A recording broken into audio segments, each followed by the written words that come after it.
Running a Shopify store without analytics is like driving with your eyes closed. You need to see your traffic. In this video, I'll show you how to set up Google Analytics 4. Welcome back to Guide with Samuel. Google Analytics tells you who your visitors are, where they come from, and what they do on your site. First, you need a Google Analytics 4 property.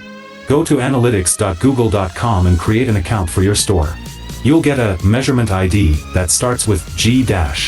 Then, in your Shopify admin, go to Settings, Apps and Sales Channels. Click Google and YouTube and connect your account. Paste that measurement ID when prompted. Shopify will guide you through the rest. A crucial pro tip: enable enhanced eCommerce tracking. This is a goldmine. It lets you see which products are viewed, added to cart, and purchased, so you can track your sales funnel and optimize for conversions. And just like that, you've got a window into your customer's world. Google Analytics is your most powerful tool for making data-driven decisions. What's the first metric you'll check? For your final question, subscribe for our next video on how to connect Facebook to Shopify. Thanks for watching.